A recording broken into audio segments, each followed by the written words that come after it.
and welcome to another episode of How I Like Maths, which is all about how maths can improve our mental and intellectual abilities. My name is Linda. I'm the host of the show. I'm an applied mathematician. I completed a PhD in it.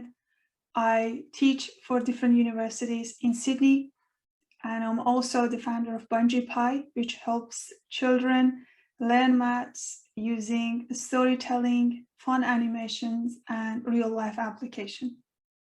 How I Like Maths is my initiative to populate maths in your society, talk about advantages of doing maths, and introduce great minds in the space of mathematics and its applications. Today, I have a great speaker who is George Papadopoulos. Yes, you got it, Greek name.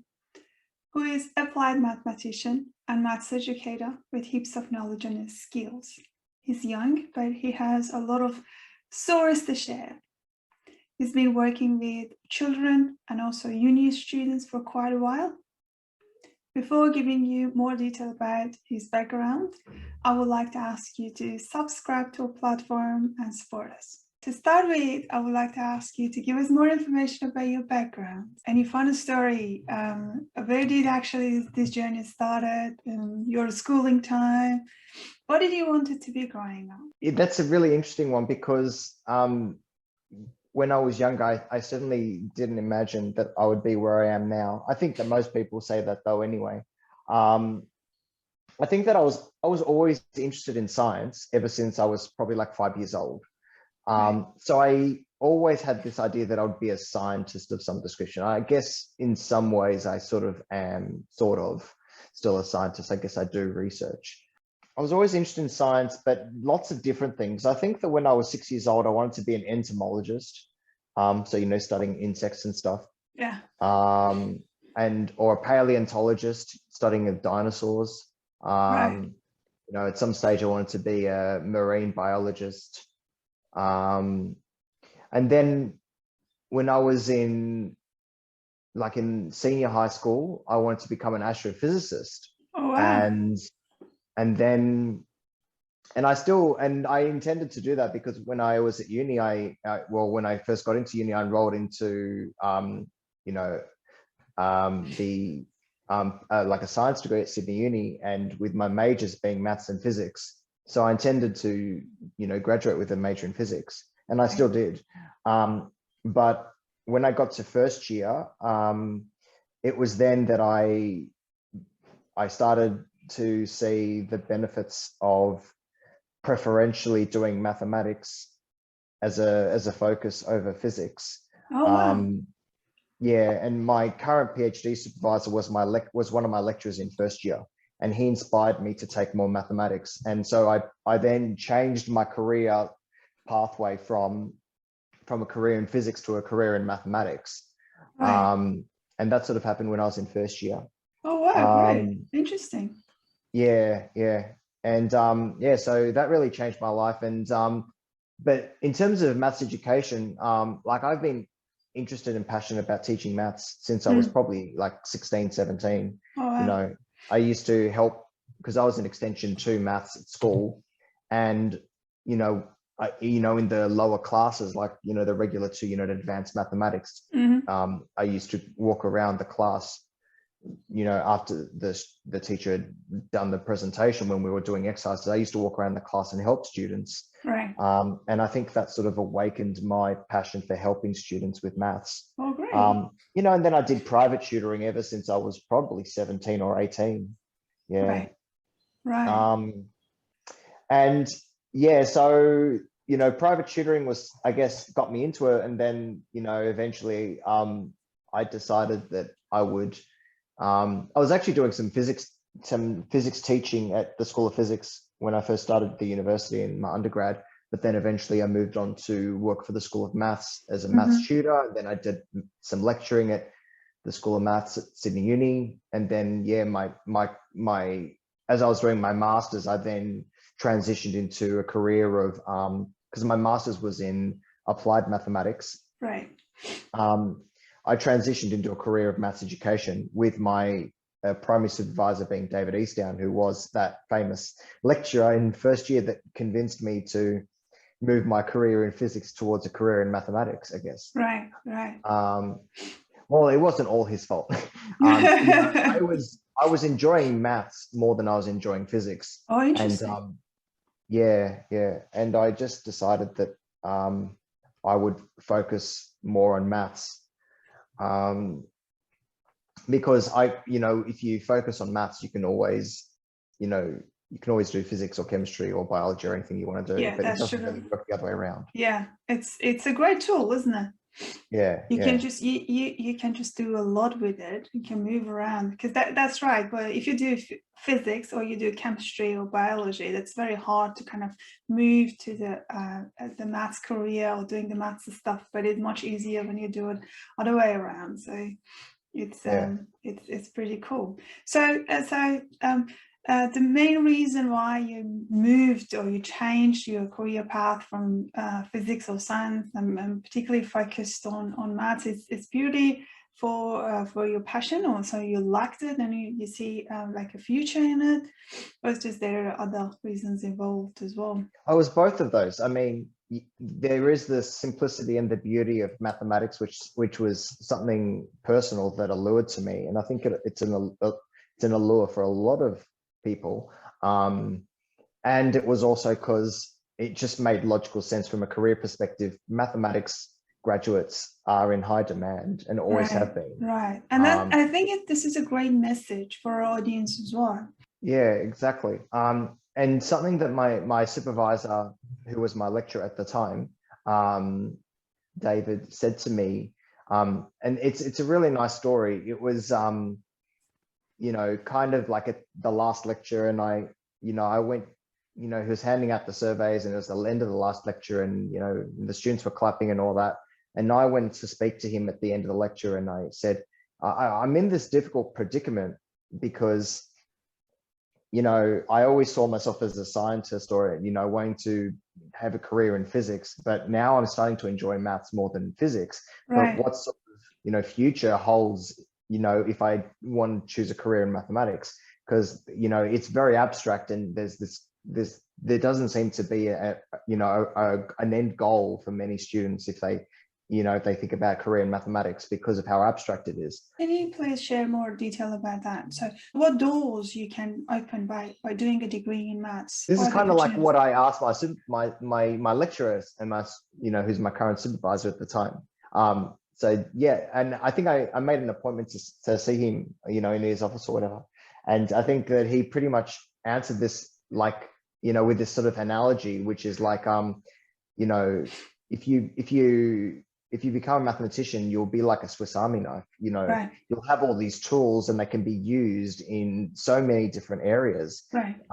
You become, you have these tools, and you become very useful, if you like. Right. These tools are very useful for you, and you become useful to a lot of potential industries. Yeah.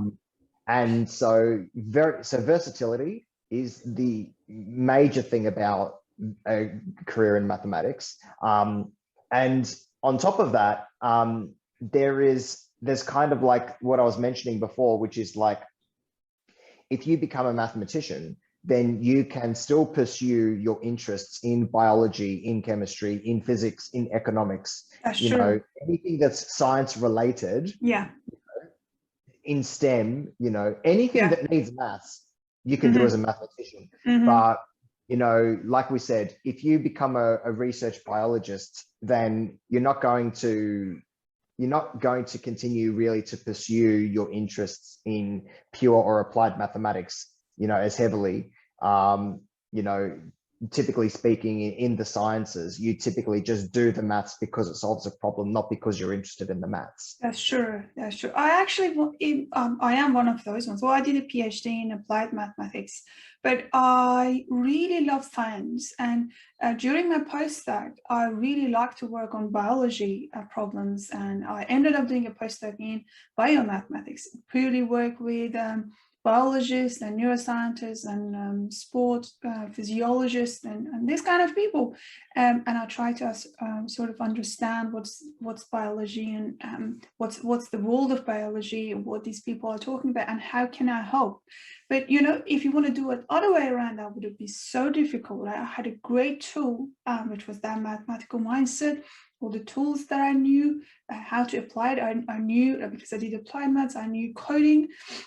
So it was easy for me just playing around with their data, and I could move very quickly from one space to another, like neuroscience to, let's say, sports science and all of that. Because when it's come to applying your mathematical skills and knowledge, it's all about that data. So for us, those data is just a bunch of numbers you can play around with, and you have great tools for it.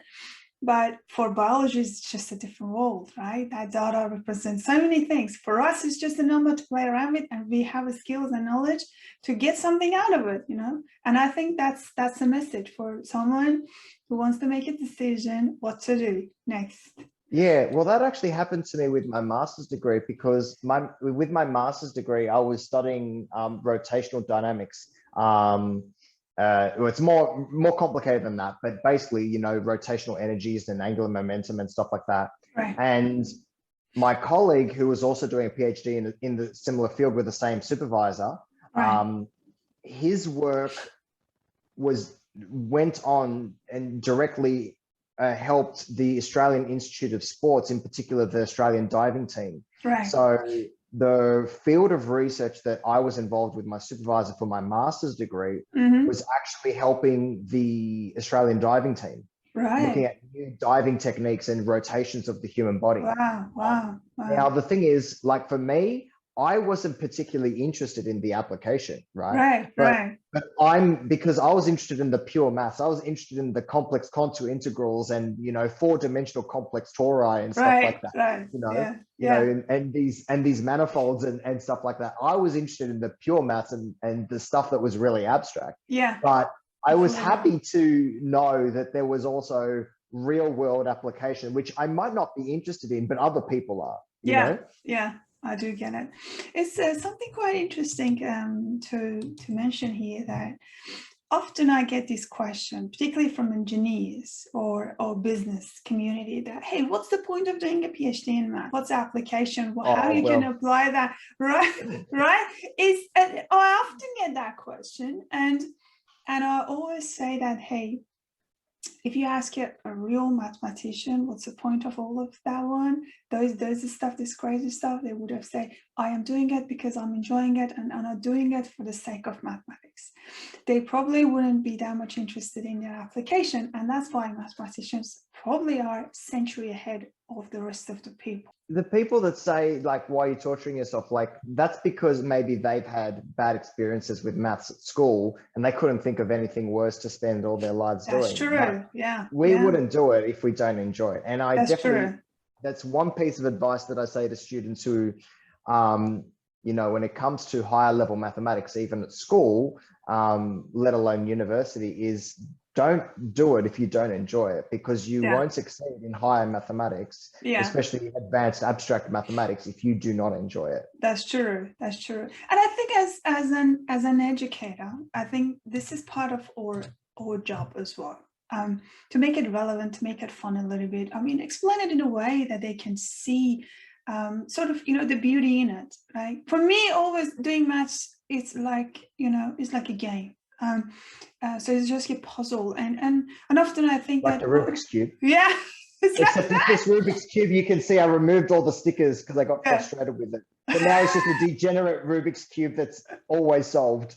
Yeah, for us, it's like playing games, and you probably come up with this idea often that why people don't like this, why they don't enjoy it, because it's like it's like a game. How come you don't enjoy playing a game? But I think this is one of our duty as an educator to show that sides of it as well, that can be fun, and you can enjoy it as well. Alrighty, so far we've been talking about a career path, and how useful it is to at least have a bachelor degree in mathematics or double degree, and include more maths in it, just for the sake of your own career, your own understanding, your own future. We talked about passions, why you really like teaching, beside the science and all of other things. And you've spent so many years for learning and teaching mathematics. How maths has changed the way you look at life? Any particular mindset? What do you actually got? Has it been helpful in terms of shaping the way you look at your life at all? Yeah, it's been both helpful and also unhelpful in some ways. It's interesting. Unhelpful. All right, talk about it. Yeah, there's some very unhelpful things that mathematical way of thinking can do. Well, firstly, the helpful ones are obvious, and that is a strategic way for solving problems. Right. Don't get me wrong, like the helpful far outweigh the unhelpful. Yeah. Just in general, like every time you have a problem, you have a strategic way of solving it. Right. Or a strategic way of trying to find a solution and to rationalize things. And it really helps you with organizing your thoughts, organizing your routines and stuff like that. Yeah. Just makes things work efficiently, because, you study, optimization and calculus and stuff. And ultimately optimization is the shortest path. You always come up with what's the shortest path, how I can get exactly quicker. The path of least resistance and stuff. It's just kind of like naturally it does, right? Yeah. But there's a dangerous side to thinking mathematically, and that is you can get into the trap of applying mathematical thinking to things that maybe can't or shouldn't have mathematical applications. And so some common things is like, sometimes when we are in emotionally taxing situations, sometimes if we try too hard to try and optimize the situation and try and look at all the variables and try and find the path of least resistance or the optimal outcome, we can sometimes get trapped in fitting a formula to that, and it just doesn't work. Right. And when we can't find a solution because it's a qualitative phenomenon, then we can sometimes feel very trapped, because in mathematics, everything has either a solution, or we can at least say that there is no solution, there exists a solution, or there does not exist a solution, and there is some sort of closure with mathematics, with problems, and when you're dealing with things that are emotional, especially with, relationships, mental health, stuff like that, if you try and force an equation onto it, you can really feel trapped into believing that there must be a solution when really there isn't one. And it can be hard to let go of that, and to let it be chaotic, and to let it run its course, and to accept that you don't have control over it. That's a very difficult thing as well. I completely get it, and I think I've sort of got stuck in that trap as well. So, and sometimes when it's come to life, and whatever happens in real life, you can't apply any equation on it, or maybe if there is an equation, it's just super duper complicated, and finding solution in that situation or modeling it is pretty difficult. All right, okay, so because I know you have a great teaching and learning experiences in the space of maths education, and you work with different students, uni students, high school students, what's the biggest challenge for a student when it comes to maths, and how you've been helping the students overcome that? I think that the biggest challenge for maths education across the board is engagement. And sadly, with the pandemic, mathematics engagement, engagement in education has taken a hit. Across the board in education. But mathematics education has taken a really hard hit because of the difficulties of communicating mathematics and teaching mathematics effectively digitally or remotely online. So engagement is the biggest issue. And as part of my work, I'm always actively looking at solutions that can try and improve engagement. And you know, we try to make things fun. We try and, you know, think about creative or, you know, initiatives in maths education. You know, different programs, different technologies, and teaching methods, which, you know, maths education innovation is something that we've been very passionate about even prior to the pandemic, but now the pandemic is really a disabling phenomenon in mathematics education. And now we have to be very, very strategic about what can we do to minimize these, you know, these disadvantages as much as we can. Ultimately, the only solution is to go back to face-to-face and to overcome the pandemic. That is the ultimate cure. There is, you know, for as long as we are separated physically from our students, we will never return back to the education standards that we once had. And so that is the ultimate goal, whether it involves vaccination or you know, community immunity or what have you. Ultimately, that is the only way that things will return back to normal. That's the biggest challenge that we're facing, at least in the last couple of years. Aside from that, an ongoing issue that we have in mathematics is assumes knowledge, in particular in the boundary or the transition between high school or secondary and tertiary education. This is actually something that has been an issue for many years. We're talking 30, 40 years. It's been well documented in the literature, and this is worldwide, but in particular in, it's a really big issue in Western countries such as the UK, United States, and Australia. Huge issues with insufficient background knowledge of mathematics for incoming students in the tertiary space. This is something that I have been interested in and researching in for over the last 10 years, actually. And is one of the main things that I focus on in my PhD.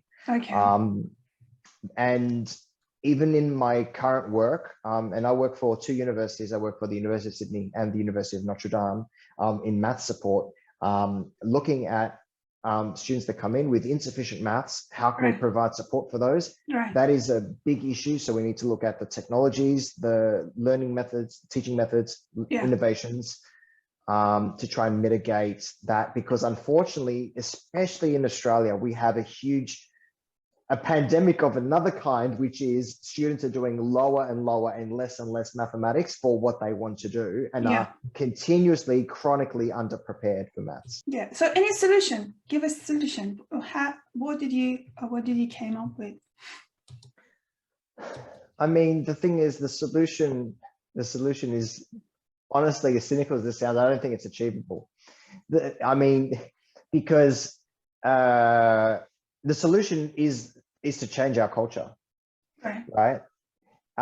We have a chronic issue with maths culture and derogatory views towards mathematics success in this country. You yourself, you're Persian, so you can appreciate the value of mathematics. That's true. Like, for example, in Iran, because if you're in Iran and you're not good at maths, it's like what's wrong with you? That's true. It's like the equivalent of you can't read and write. That's you true. Can't do maths, right? You actually can be considered as a stupid person if you know. I know. Culturally, it's just so. But it's the same. It's not just in Iran. It's all the whole Middle Eastern region. It's also in Asia. Right. Who are the? Not to sound. You know. Also in the Scandinavian countries, it's the same. You know, in Germany, it's the same. You know, even in maths, I remember. So with the maths that I was doing, I was in. You know, I went to Greece when I was 18, and my cousin, who was 2 years younger than me, he was 16, and they were on this this island. They were on the verge of poverty, but they were Right. learning university mathematics when he was 16. Yeah, yeah. Oh, You I do know, get like, it. Yeah. so this problem, honestly, it's us, the Australians, the Americans, and the British, you know, who Yeah, think right. maths is not cool. You know, Yeah, I don't know, I can't speak for the American and the British, but it really, it's you know, the ethnics, if you like, you know, yeah, the Europeans, the Asians, the Indians, the Middle Easterns, yeah, right? yeah, You yeah. know, they They they appreciate know the them. value of mathematics, and Yeah, I they have know. appreciated the value of mathematics for, dare I say, 4,000 years. Right. Yeah. Oh, yeah. It's just a long, long history You behind know, and that. that's the issue. The issue is our culture, and we need to reverse this idea that if you are not good at maths, it's okay, or it's even cool. Like, that's ridiculous. It is. It is. And it's a difficult thing. Believe me, it's a difficult thing to change that mindset or change that culture that you've been talking about. I deal with different students from different ethnicity in Sydney. So let's say Persian background, Indian background, like white background, and things like that. So I've noticed that when their parents are from those regions and they value mathematics, then they push the kids like crazy that you need to learn this from year.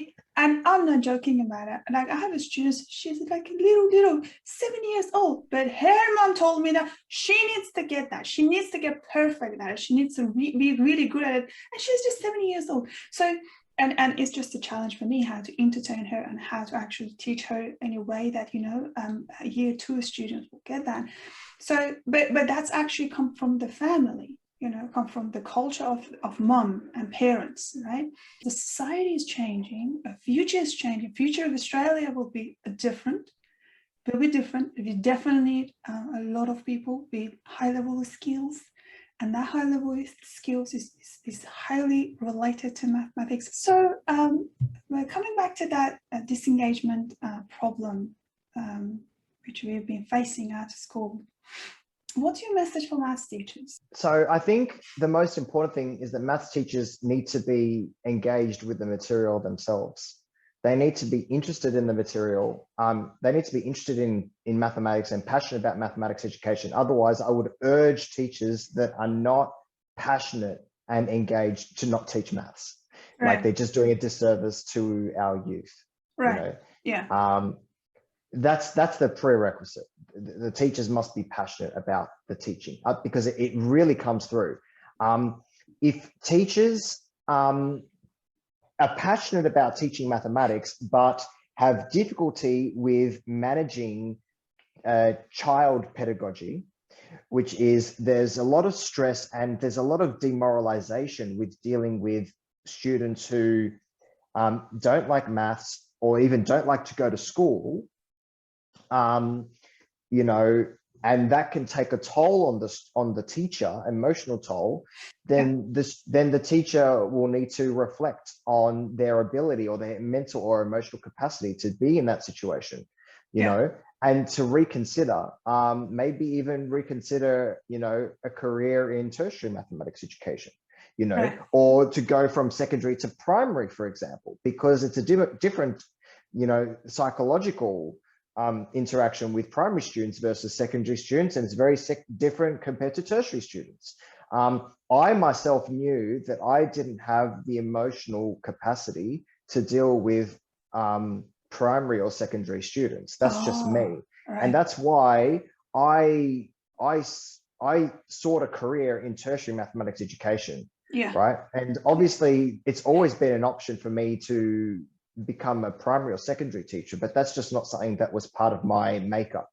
Right. I get that. And that's what I think teachers need to be aware of. Make sure that they don't get burnt out and they're comfortable with teaching the age or demographic of students that they're in, and not just to do it because, you know, it's a job. Like, that's not a reason to do teaching. Yeah. What's the main difference between these two groups?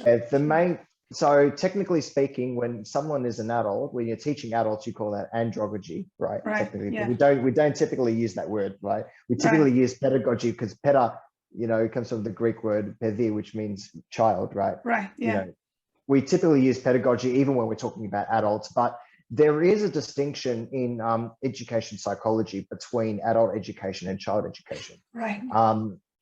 Now, I'm not qualified to speak about child education, but my understanding about child education is that you're not just doing education of material, but you're also acting in a way as life counselors, Yeah.